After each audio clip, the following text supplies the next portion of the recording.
Hello everyone, कशा आहात सगळे? सगळ्यात महत्त्वाचं आजचा वीकली टॉक लाईव्ह घ्यायचा की रेकॉर्डेड घ्यायचा याच्यावरती भरपूर डिबेट चालली होती.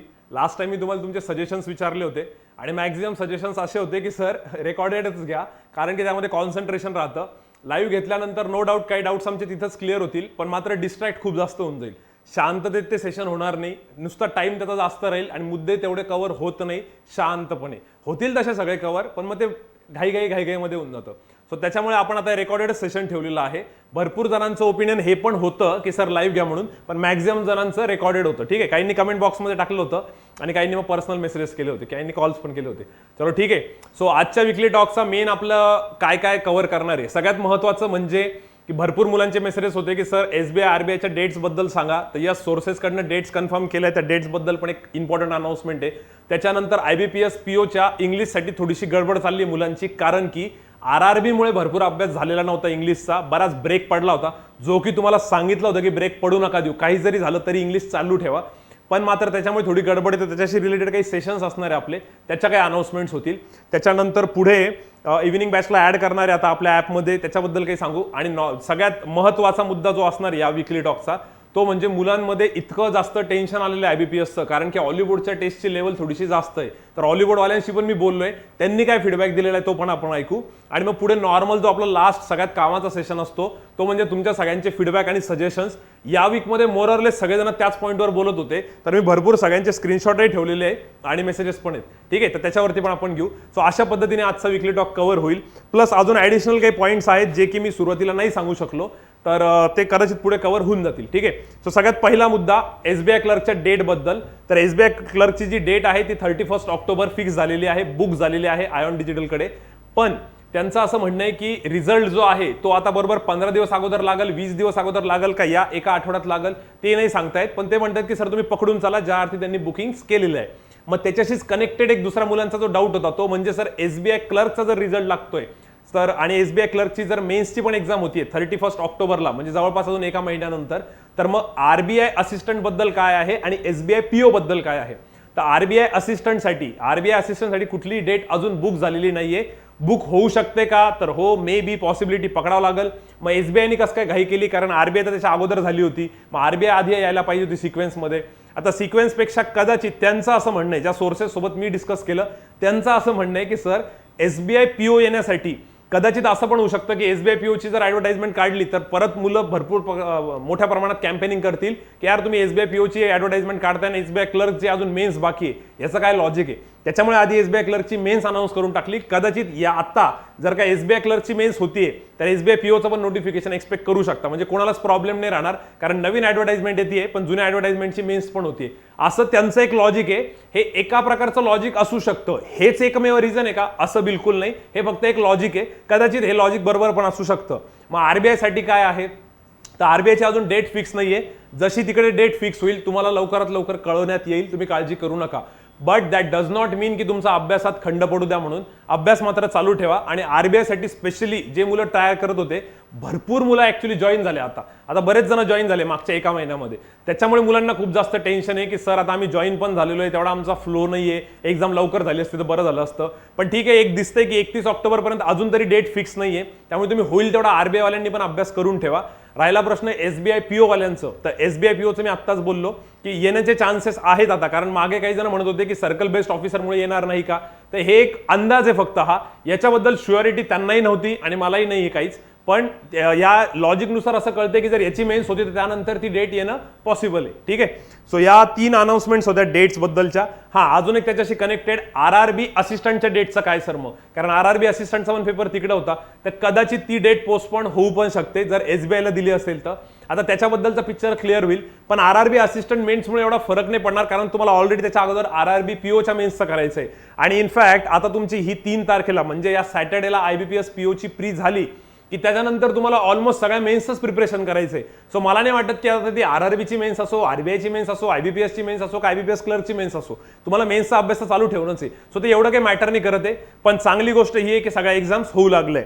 बरं, याच्यामध्ये 2 इम्पॉर्टंट अजून एक फॅक्टर्स होते, ते म्हणजे NRA CET बद्दल काही जण म्हटलं होते काही अपडेट्स आहेत का सांगा म्हणून. तर विशेष असे काही नाही, पण ते शेवटी मी थोडंसं सांगून देईल. आणि NQT म्हणून एक आहे, ठीक आहे, नॅशनल क्वालिफायर टेस्ट, जे की त्यांनी आता फायनल इयरच्या स्टुडंटसाठी तिथे एक ऑप्शन आहे, त्याच्याबद्दल मी पुढे बोलणार आहे. हे दोन त्याच्याशी रिलेटेड होते, हे आपण पुढे कंटिन्यू करू. सो इथपर्यंत क्लिअर आहे. परत एकदा रिपीट करतो मी. SBI क्लर्कची डेट 31 ऑक्टोबर सध्या बुक आहे.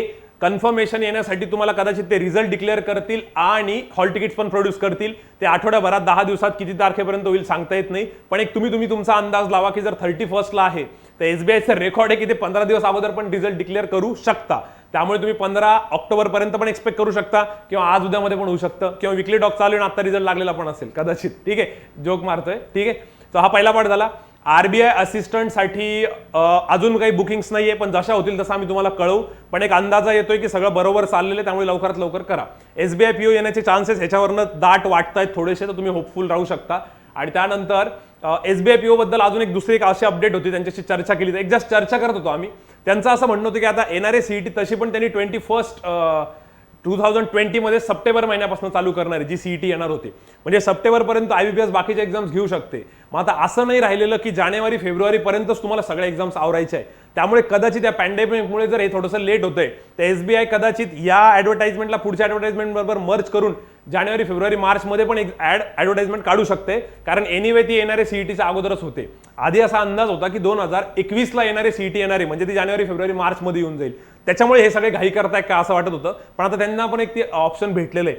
पण एक चांगली न्यूज काय याच्यामध्ये, खूप जास्त एक्झाम सप्टेंबरच्या आत तुमच्या होऊन जातील, आणि मी म्हणतो त्याच्यामध्येच लागून मोकळं होऊन जा. हे रिकामा तमाशाच नका ठेवू की त्या CETचा सिलेबस काय राहील काय नाही, ते मी ऍक्च्युली पुढच्या सेक्शनमध्ये बोलणारच आहे थोड्या वेळानंतर, त्यावर नंतर जाऊ आपण.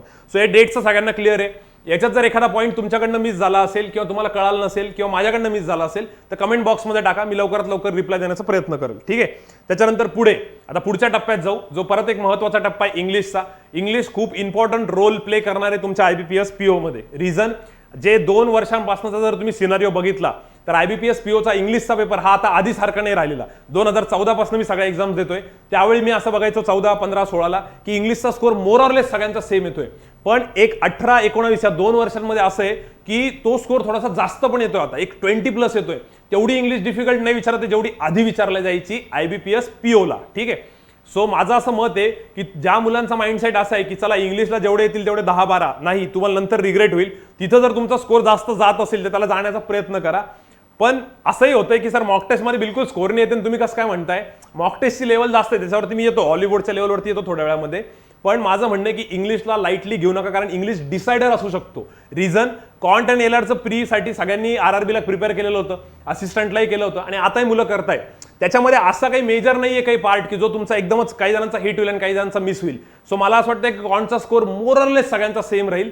लॉजिक तर थोडा डिफर येऊ शकतो, कारण की त्यात जर पझल बसलं तर 5 मार्क लगेच तुमच्या वरती निघून जातात, आणि इंग्लिश मात्र भरपूर डिफर होतो, आणि जो की होईल यावेळेस पण.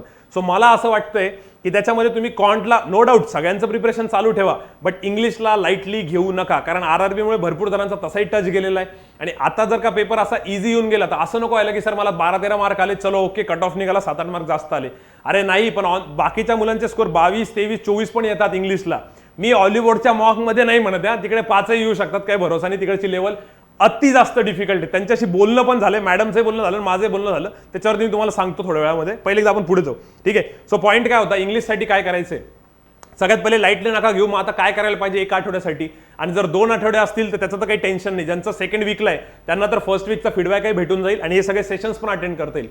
कोणते सेशन्स, जर बघा वेन्सडे, थर्सडे आणि फ्रायडे, बुधवार, गुरुवार आणि शुक्रवार 3 दिवस मॅडमनी तुमच्यासाठी IBPS POच्या प्रीसाठीच्या टेस्ट पेपरच पूर्ण अनालिसिस करून देणार आहे आणि पूर्ण सॉल्व्ह करून देणार आहे. मला असं वाटतंय की ते 3ही पेपर मॅडम पूर्ण रिअलिस्टिक, एक्झाम ओरिएंटेड किंवा त्याच्यापेक्षा थोडीशी जास्त लेवल ठेवणार आहे. पण जर ते 3 केले तर त्याच्यामध्ये भरपूर तुमचे ग्रामरचे रूल्स रिवाइज होतील, बऱ्यापैकी तुमच्या कॉन्सेप्ट परत एकदा रिवाइज होतील, बरीचशी स्ट्रॅटर्जी तुम्हाला एक ब्रशअप होऊन जाईल की अरे हा हे असं आपण करायचं, पण मध्ये इतका गॅप पडलेला होता की त्या गॅपमुळे कव्हर होत नव्हतं. सो हे सगळं पॉईंट्स तुम्हाला फायद्याचे राहणार आहे. त्यामुळे ते 3 सेशन्स आठवणीने करा.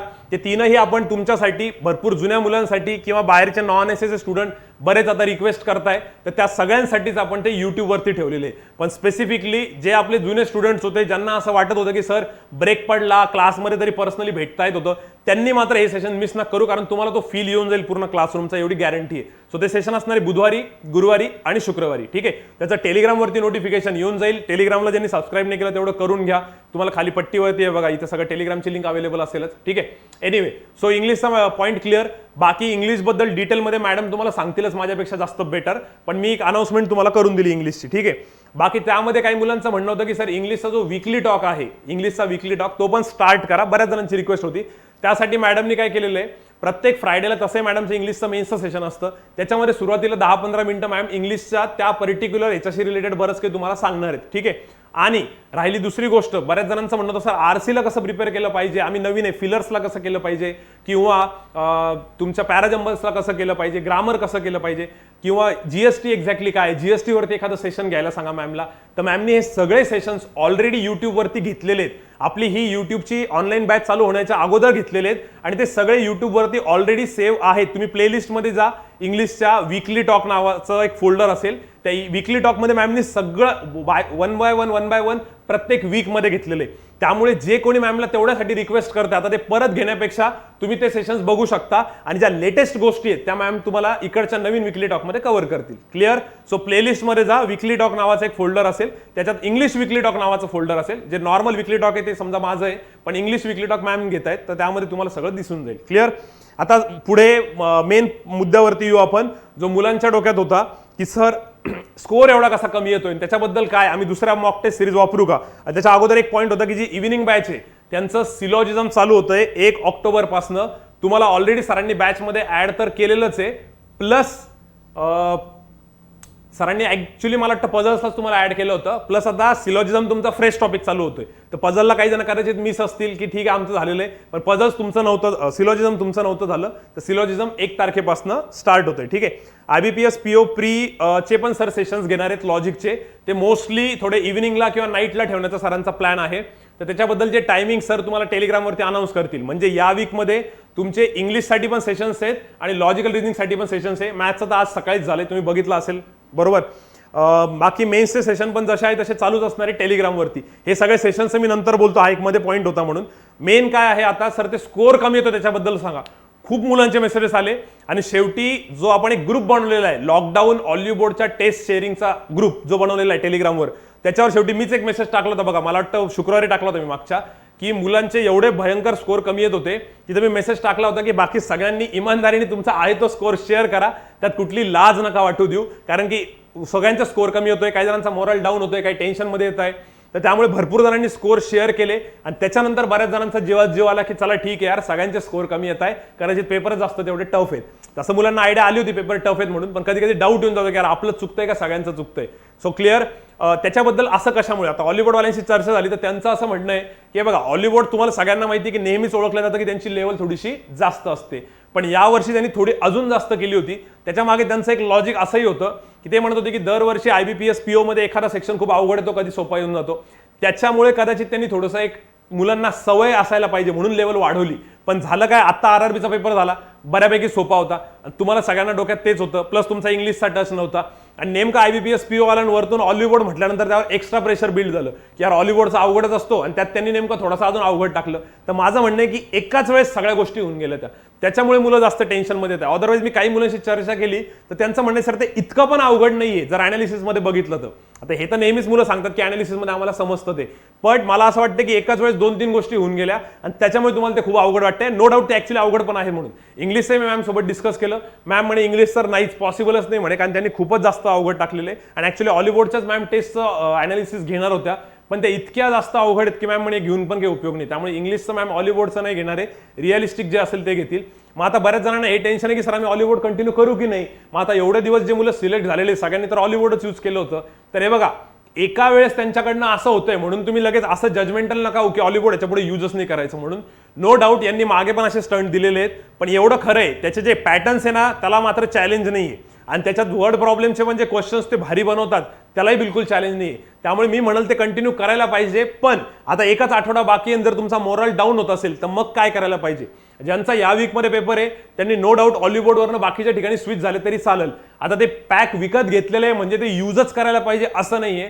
ऑलिवोर्ड सोडून पण भरपूर काही फ्री टेस्टचे सोर्सेस अवेलेबल आहे आणि तुमच्याकडे हार्डली 3-4 दिवस आहेत अजून टेस्ट देण्यासाठी. तर मला वाटतं ऑलिवोर्ड तुम्ही जर नाही दिलं 3-4 दिवस आणि मग त्याच्याऐवजी बँकर्स अड्डा, प्रॅक्टिस मॉक, स्मार्ट किडा, आय एक्झाम बी, त्यानंतर IBPS गाईड, मागच्याच मी पूर्ण लिस्ट विकली टॉकच्या डिस्क्रिप्शन मध्ये टाकली होती आणि कमेंट बॉक्समध्ये टाकली होती.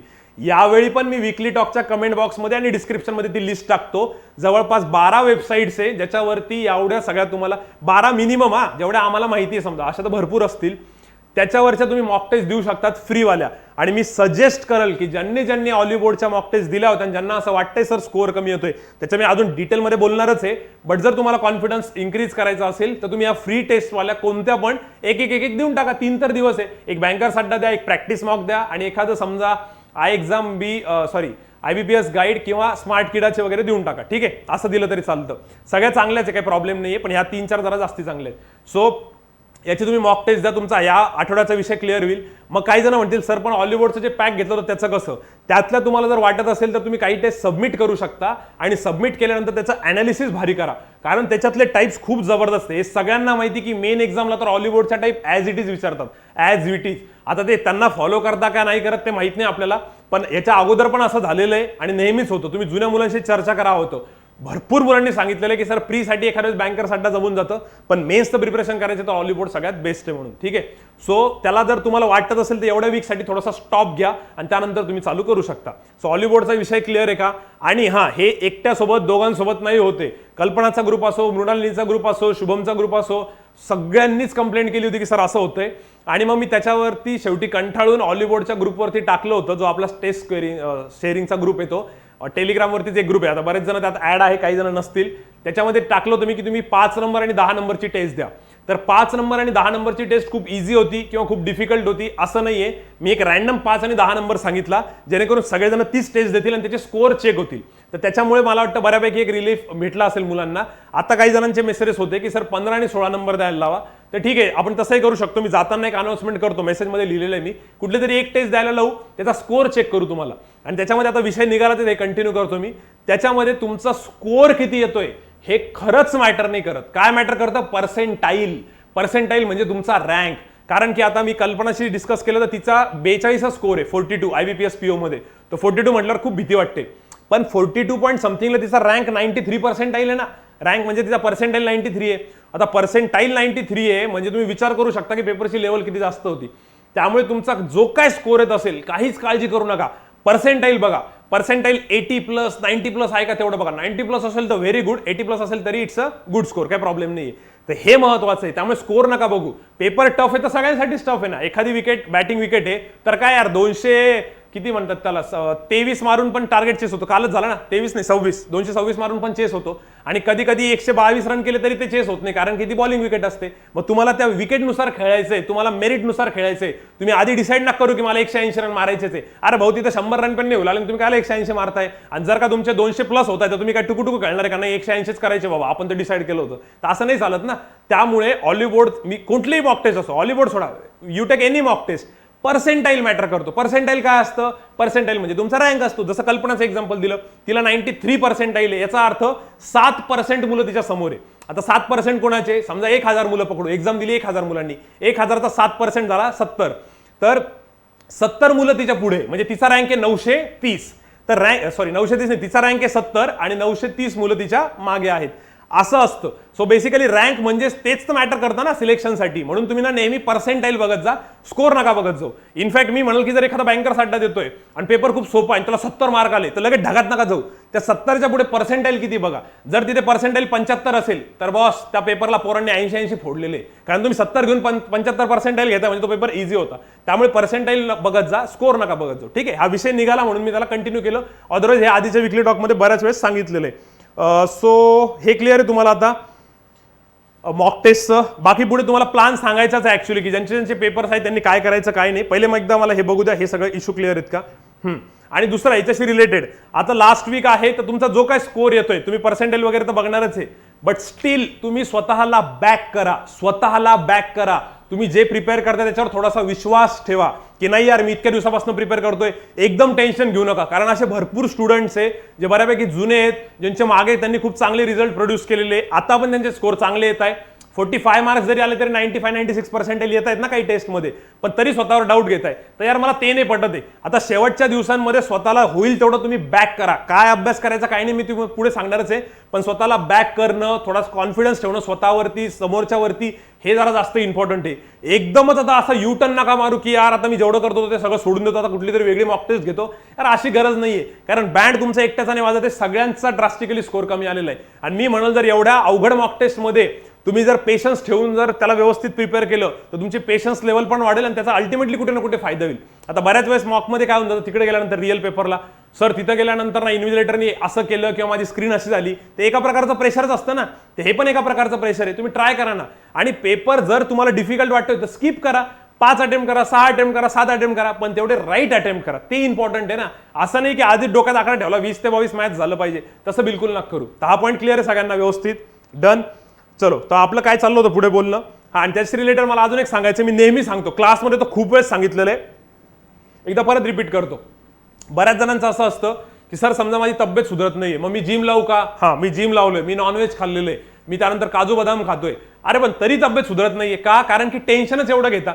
त्याच्यामुळे असं नाहीये की तुम्ही हे सगळे सोर्सेस वापरता म्हणजे सगळं नीट होणारच आहे. कुठेतरी तुम्हाला स्वतःला बॅक पण तर करावं लागेल ना, थोडा कॉन्फिडन्स पण दाखवावं लागेल की तुम्ही जी प्रोसेस फॉलो करताय ती बरोबर आहे. आणि इथं सगळ्यात इम्पॉर्टंट म्हणजे मला ते धोनीचं स्टेटमेंट आठवतंय की process is very much important than result. तर तुम्ही तुमच्या प्रोसेसला ब्रेक नका पडू देऊ. ऐन 6-7 दिवस अगोदर जर तुम्ही अशा काही गोष्टी करताय तर असं बिलकुल करू नका. मी आता प्लॅन मध्ये सांगणारच आहे किती मॉक टेस्ट द्यायच्या किती नाही, पण तुम्ही जेवढंही करताय त्याच्यावरती फॉलो करत राहा त्या प्रोसेसला. लगेच विचार नका करू की सर माझा स्कोर 40च येतोय ना 28च येतोय. मला वाईट तर कोणत्या मुलांचं वाटलं, नवीन मुलांचं. एक वेळ जुन्या मुलांना तरी थोडीशी आयडिया होती की हॉलिवूडवाले असे स्टंट देतात, पण ज्यांनी आत्ता हॉलिवूड घेतलं होतं त्या बिचारांचे स्कोर अजून कमी झाले, त्यामुळे ते जास्त टेन्शन मध्ये. म्हणून मी म्हटलं की वीकली टॉक मध्ये मी एक क्लिअर करणार आहे, काळजी करू नका, पर्सेंटाईल मॅटर करतो. ठीक आहे, डन, पक्का, व्यवस्थित. सो स्वतःला थोडंसं बॅक पण करा, ते खूप इम्पॉर्टंट आहे या फेजमध्ये. आता पुढे जाऊ आपण. तो आतापर्यंतच्या मेन अनाउन्समेंट होऊन गेल्या आपल्या एसबीआयच्या डेट्सच्या. इंग्लिश बद्दलचं बोललो मी, त्यानंतर इव्हिनिंग बॅच ऍड होणार आहे त्याचं सांगितलं. त्यानंतर हा मॉर्निंग बॅचवाले लगेच म्हणतील सर आम्हाला कधी ऍड करणार आहे. आता सध्या डीआय चालू आहे आपलं. तुमच्या बॅचचं मला वाटतं पार्टनरशिप आपलं चालू होतं कोरोनाच्या जस्ट आधी. तर तुम्हाला केसलेट झाल्यानंतर ऍड करून टाकू, तुमचा एजेस टॉपिक त्यात कव्हर होईल आणि पार्टनरशिप पण कव्हर होईल. ठीक आहे, त्याची अनाउन्समेंट मी टेलिग्रामवरही करेल, वीकली टॉकमध्ये करेल, पण सध्या डीआय चालू आहे. ठीक आहे, डीआयचं आजच एक सेशन झालं बघा, ते युट्यूबवरचं बघून घ्या. त्याच्यानंतर पुढचा काय पॉईंट होता, सॅटर्डेला आपलं अनालिसिसचं सेशन असणार आहे या. त्याच्यामध्ये मॅथ्स, लॉजिक, इंग्लिश तिघही पेपरचं अनालिसिस घेऊ आम्ही, जसं आपण मागच्याच घेत होतो ना आरआरबीला सरांनी आणि मी. यावेळेस मॅडम पण असतील लाईव्ह. ठीक आहे, ते जाताना अनाउन्स करायला पाहतो पण इथे एक पॉईंट येऊन गेला म्हणून. आणि फ्रायडेला परत एक वीकली टॉक होईलच तुमच्या एक्झामच्या एक दिवस अगोदर. सॅटर्डेला एक्झाम आहे ना, तर फ्रायडेला मी एक व्हिडिओ बनवून टाकेल किंवा थर्सडे नाईटलाच बनवेल, फ्रायडे सकाळीला अपलोड करून टाकेल. ठीक आहे, किंवा आपण तो लाईव्ह घेऊ शकतो जर तुमची इच्छा असली तर. ठीक आहे, त्याबद्दल तुम्ही कमेंट्स करून ठेवा, आपण डिस्कस करू तुमच्यासोबत तुमचं काय म्हणणं आहे, कारण फ्रायडेला काही जण ट्रॅव्हल करत असतील. चलो ठीक आहे, मग आता पुढचा लास्ट आपला जो टप्पा आहे फीडबॅकचा, त्याच्या अगोदरचा एक पॉईंट की IBPS PO प्री ज्यांची आहे या सॅटर्डेला त्यांनी कसं करायला पाहिजे आणि ज्यांची पुढच्या याला आहे त्यांनी कसं करायला पाहिजे. कारण लास्ट टाइम मी अनाऊन्स केलं त्याच्यानंतर लगेच मला वाटतं डेट अनाऊन्स झाल्या होत्या, ऍडमिट कार्ड वगैरे. ठीक आहे, सो आता काय करायचंय, आता बघा IBPS PO प्री साठी तसं तर मागच्या वीकली टॉकमध्ये सगळं सविस्तर सांगितलं होतं, बट सध्याची सिच्युएशन बघता काय करायला पाहिजे. आज मंडे आहे तर पुढचा ट्यूजडे, वेन्सडे, थर्सडे, मंगळवार, बुधवार, गुरुवार 3 दिवस मला वाटतं फक्त 3 मॉक टेस्ट द्यायला पाहिजे तुम्ही. एक. उद्या एक द्या, परवा एक द्या आणि 13वा एक द्या. मंगळवारी एक, बुधवारी एक आणि एक गुरुवारी 3 मॉक टेस्ट. शुक्रवारी कुठलीही मॉक टेस्ट देऊ नका, कारण शनिवारी तुमचा पेपर आहे आणि शुक्रवारी तुम्ही बऱ्यापैकी ट्रॅव्हल करणारे भरपूर जण किंवा थोडंसं रिलॅक्स राहिलेलं बरं आहे. तर बस 3 दिवस 3 मॉक टेस्ट द्यायच्या. सर मग आता ऑलिवूड देऊ का? आता बघा, जर तुम्हाला कोणाकडनं कळालं की ऑलिवूडचे 11 number, 17 number, 18 number, what ever कुठला तरी एक नंबर आहे की जो खूपच इझी आहे, तर त्या नंबरची तुम्ही मॉक टेस्ट देऊ शकता. अदरवाईज ऑलिवूड नाही जरी दिलं तरी चालेल, मग एखाद्या बँकर्स अड्डाची फ्री द्या, प्रॅक्टिस मॉकची द्या किंवा एक्झाम बीची द्या, दुसरी कुठली देऊ शकता, त्याची मी लिस्ट तुम्हाला डिस्क्रिप्शनमध्ये देतो. तर त्या 3 मॉक टेस्ट एकेका दिवसात देऊन टाका, ज्यांचा पेपर या शनिवारी आहे. बरं, ज्यांचा पेपर शनिवारी त्यात आपण 2-3 कॅटेगरी करू. पहिली कॅटेगरी असे मुलं जे फर्स्ट टाइम पेपर देत आहे किंवा ज्यांची सध्या ऑनलाईन बॅच चालू आहे. एखाद्यांची फर्स्ट ऑनलाईन बॅच चालू असेल, काहींची सेकंड ऑनलाईन बॅच चालू असेल. मग सर आम्ही कसं करावं? मी तुम्हाला सजेस्ट करेल, तुम्हाला रिक्वेस्ट करेल की जे तुमच्या बॅच मध्ये चालू आहे पहिला फोकस त्याच्यावर ठेवा. बिलकुल डिस्ट्रॅक्ट होऊ नका. मी मागच्या 5-6 वर्षात असे भरपूर केसेस बघितले की एखादी एक्झाम आली की मुलं तिकडे पळतात आणि जे तुमचं ट्रॅकवर चालू होतं ते सगळं डिस्टर्ब होऊन जातं. माझं नसेल पटत तर तुम्ही कुठल्याही फॅकल्टीला विचारा, कुठल्याही सरांना विचारा, कुठल्याही मॅमला विचारा किंवा एखाद्या सिनियर मुलाला विचारा जो बँकेत सिलेक्ट झालेला आहे. तोही तुम्हाला म्हणाल की भाऊ प्रोसेस फॉलो कर. एखादी एक्झाम आली की लगेच त्याच्या मागे पळू नको. पहिले आपण आपला अभ्यास करून ठेवू, मग पाहिजे तेवढ्या एक्झाम्स देऊ शकतो ना. त्याच्यामुळे तुमचं बॅचमध्ये जे पण चालू असेल, सकाळची पहिली ऑनलाईन बॅच असो का आफ्टरनूनची दुसरी ऑनलाईन बॅच असो, तुमच्या बॅचमध्ये तुमचं जे पण चालू आहे त्याच्यावरलाच पूर्ण फॉलो करा. आणि तेवढं करून जर तुमच्याकडे वेळ उरत असेल तर मग तुम्ही एखादी मॉक टेस्ट देऊ शकता. 1, 2, 3 तुमच्या हिशोबाने जेवढा तुमच्याकडे वेळ उरतोय. ठीक आहे. तर हे झालं ज्यांची बॅच चालू आहे त्यांच्यासाठी. परत रिपीट करतो, कंप्लीट फोकस बॅचवरती ठेवायचा. आपला क्लासवर्क, होमवर्क जेवढाही तुम्हाला दिला जातो रोज, मॅथ्सचा, लॉजिकचा, इंग्लिशचा, वेळ भेटला तर मॉक टेस्ट द्या, अनालिसिस करा. अनालिसिस अजित सरांना, ओम सरांना, विपुल सरांना दाखवा. ते सॉलिड अनालिसिस घेतील तुमचं. तेवढं तुम्ही करू शकता. एखादा जर एक्सपर्ट असला तर एवढं करून माझ्याकडे वेळ उरतोय तर भाऊ तू जीकेचं पण थोडंफार करू शकतो. ठीक आहे. जीकेचे थोडेसे व्हिडिओ बघितले तरी काही हरकत नाही. आणि काही जणांचं म्हणणं असेल नाही सर मला थोडा ब्रेक पाहिजे, तर जीके तुम्ही पुढच्या आठवड्यात करा, एकदा फ्री होऊन जाऊ द्या. क्लिअर. हे कुणासाठी होतं ज्यांचं बॅच चालू आहे. आता याच्यामध्ये काही जण असे असतील की सर आमची बॅच तर झालेली आहे पण आमची प्री आत्ताच आहे, मग आम्ही काय करू. तर बघा तुम्ही पण पहिले एक मॉक टेस्ट देऊन टाका. मॉक टेस्ट दिल्यानंतर जर तुमचं असं म्हणणं असेल की सर ऍक्च्युली माझे प्रीचेस थोडेसे वांदे आहेत, मी मेन्सचं करू की नाही, मला थोडीशी भीती वाटते किंवा मला मेन्सचं नंतरच करायचंय, तर मी म्हणेल की टेलिग्रामचे जे लाईव्ह सेशन्स चालू आहे त्याच्यामध्ये आता आपण RRB मुळे प्रीचं घेत होतो पण आता प्रीचं बंद करून उद्यापासनं, ओम सरांशी माझं बोलणं झालेलं आहे, उद्यापासनं तिथे मेन्सचं चालू करणार आहे. मग ते तुम्ही फायनल मेन्स म्हणा किंवा IBPS PO प्री साठीचे वर्ड प्रॉब्लेम पण त्याच्यामध्ये होतील. 1 तास वर्ड प्रॉब्लेम, 1 तास DI आणि केसलेट जशी आपली रेग्युलर सिस्टीम असते तशी. सो मला असं वाटतं तुम्ही ते पण करायला पाहिजे. कारण मॉक टेस्ट अनालिसिस तर करताच आहे, मग उरलेल्या वेळात काय तर लाईव्ह सेशन करायला पाहिजे ज्याचा पूर्ण कंप्लीट प्लॅन मी तुम्हाला मागच्या विकली टॉकमध्ये दिला होता. सो ज्या मुलांची बॅच चालू नाहीये आणि त्यांची या शनिवारी एक्झाम आहे त्यांनी पहिले तर उद्या परवा तेरवा ती एक मॉक टेस्ट देऊन टाका. त्याला हार्डली 1 तास लागेल मॉक टेस्टला, 2-3 तासाचा अनालिसिस, 3-4 तास लागतील. उरलेल्या वेळामध्ये लाईव्ह सेशन्स करा. मॅडम तुमच्यासाठी लाईव्ह सेशन्स घेताय ते नीट करा. त्याच्यानंतर युट्यूबवरती पण सेशन्स आहे, टेलिग्रामवरती पण सेशन्स आहे, तेवढे करा. आणि एवढं करून जर तुमच्याकडे वेळ उरत असला चुकून तर तुम्ही जीके करा. आणि जर तुम्हाला वाटत असेल नाही सर जीके नको गड्या, जीके मी नंतरच करते शनिवार नंतर किंवा जीके नंतरच करतो शनिवार नंतर तरी चालेल, तोपर्यंत मग एवढा पार्ट मात्र व्यवस्थित करून घ्या. ठीक आहे. याच्यामध्ये क्वांटचा पेपर कसा, लॉजिकचा पेपर कसा, कसे अप्स अँड डाऊन येतात हे सगळे नेक्स्ट वीकली टॉकमध्ये मी डेफिनेटली डिस्कस करेल पेपरच्या 2 दिवस अगोदर समजा. ठीक आहे. त्यावेळेस मुलांना बरोबर व्यवस्थित माइंडसेट राहतो. पण एवढं क्लिअर आहे. याच्यामध्ये आता काही जणांच्या डोक्यात असं पण येऊ शकतं की सर मी जे हे देतोय टेलिग्राम लाईव्ह सेशन आम्ही करतोय, तर टेलिग्राम लाईव्ह सेशन मधले क्वेश्चन जे आहेत ते कसे आहेत, ते क्वेश्चन सगळ्यात जबरदस्त राहतील कारण ते बऱ्यापैकी सिलेक्ट केलेले रिलिव्हंट क्वेश्चन राहतील. भरपूर जण मला विचारत होते की सर सोर्सेस काय, तर तो एक चांगला सोर्स आहे, तुम्ही तो एक सोर्स वापरा. आणि त्याच्या व्यतिरिक्त कुठल्याही मॉक टेस्टचे क्वेश्चन्स घ्या, ते पण खूप जबरदस्त आहे. त्यात जर स्पेसिफिकली ऑलिव्ह बोर्डचे, बँकर्स अड्डाचे किंवा ज्या चांगल्या मॉक टेस्ट आहे प्रॅक्टिस मॉकच्या घेतल्या तर खूप जबरदस्त काम होईल. तर ते पण चांगले सोर्सेस आहे कारण भरपूर जणांना वर्ड प्रॉब्लेम रिवाइज करायचे होते, त्यासाठी ते एक चांगला ऑप्शन आहे. क्लिअर. त्याच्यानंतर पुढे पुढचा पॉईंट काय बघा. हे सेशनचं क्लिअर झालं सगळ्यांना. ओके. याच्यात अजून एक पॉईंट आठवला मला, तो एक बोलायचा होता. तुमचा मॉक टेस्ट, तुमचा ऍक्च्युअल पेपर किती वाजता एकदा ते चेक करा. जर पॉसिबल असलं तर तुम्ही त्या टायमिंगला एक्झाम द्या, त्या टायमिंगला. जर तुमच्या सकाळी 8 वाजेची रिपोर्टिंग आहे तर ट्राय करा की सकाळी 8 वाजता पेपर द्या. जर तुमची रिपोर्टिंग 3 वाजेची आहे तर ट्राय करा की 3 वाजता पेपर द्या. ट्राय करा म्हणतोय मी. जर असं असलं की त्याच वेळेमध्ये इकडे टेलिग्रामवर एखादं सेशन आहे किंवा इकडे एखादं ऑनलाईन सेशन आहे युट्यूबवरती किंवा टेलिग्रामवरती, तर मग मात्र मिस केलं तर, जर तुम्हाला वाटत असेल की नाही ते तसंही रेकॉर्डेड आपण नंतर बघू शकतो तर ठीक आहे, पण त्या टायमिंगला द्या म्हणजे तुम्ही पूर्णपणे त्या झोनमध्ये जाणार. आणि भरपूर मुलं मोबाईलवर देत आहे तर यार ट्राय करा की लॅपटॉप किंवा कुठेतरी पीसीवरती तुम्हाला पेपर देता येईल का, त्यांनी तुम्हाला ऍक्च्युअल फिलिंग येईल. त्याच्यातही जर पीसीवर देताय, लॅपटॉपवर देताय तर माऊसचा यूज करा, पॅडचा यूज नका करू. कंप्लीट माऊसचा यूज करा तर तुम्हाला अजून जास्त फिलिंग येईल, म्हणजे तुम्ही त्या झोनमध्ये जाऊ शकता. आणि ट्राय करा की फ्रायडेला टेस्ट नका देऊ, या 3च दिवसामध्ये द्यायला पाहिजे. ठीक आहे. फ्रायडेला एक वीकली टॉक घेऊन टाकू आपण. आता पुढचं ऐका. हे सगळं झालं ज्यांचा पेपर या 3 तारखेला आहे. बरं, याच्यामध्ये अजून काही जण असे असतील की सर ऍक्च्युली आम्ही प्री भरपूर दिलेलं आहे, RRBची पण प्री निघण्याचे चान्सेस आहे, मेन्सचा भरपूर स्कोप आहे, मग सर नुसतं प्रीच करू का. नाही, जर तुमच्याकडे वेळ असेल तर लास्ट वीकला मी तुम्हाला जसा प्लॅन बनवून दिला होता तसा तुम्ही बिंदास तो प्लॅन फॉलो करा, तो एकदम व्यवस्थित सक्सेसफुल होऊन जाईल. ठीक आहे. बाकी एक्स्ट्रा टाइम मिळाला तर जीके करू शकता, बाकी मेन्सला तर आपण आहेच वीकमध्ये सगळं सांगतोय. ठीक आहे. आता पुढचं, आता ज्या मुलांची पुढच्या 10 तारखेला एक्झाम आहे, त्यांच्यासाठी लास्ट वीकमध्ये जो प्लॅन बनवला होता तो एकदम प्रॉपर फॉलो करा. त्यात मला वाटत नाही काही चेंजेस करायला पाहिजे. परत 3 दिवस आहेत तुमच्याकडे. 3 दिवसात प्रीच्या टेस्ट द्या आणि फ्रायडे सॅटर्डे संडेला मेन्सचं चालू ठेवा. मेन्सची सेक्शनल टेस्ट सांगितली होती, ती पण कशी काय सगळं डिटेल मागच्या व्हिडिओत सांगितलेलं आहे. तुम्ही ते मागचा व्हिडिओ बघितलेला असणार आहे, तर बस तेवढंच फॉलो करा. कारण तुमचा पेपर पुढच्या शनिवारी आहे आणि या शनिवारचा पेपर झाल्यानंतर आपल्याकडे पूर्ण परत 5-6 दिवस राहतील. मग त्यावेळेस आपण प्रीवरती फोकस करू शकतो. पण हे मात्र चालू ठेवा. ज्यांचा पेपर नेक्स्ट सॅटर्डेला आहे त्यांनी चुकून पण जीकेला बंद करू नका, नाही तर जीकेचा पण फार फटका बसेल. आणि इंग्लिश तर चुकूनही बंद नका करू, इंग्लिश तर चालूच ठेवा. ठीक आहे.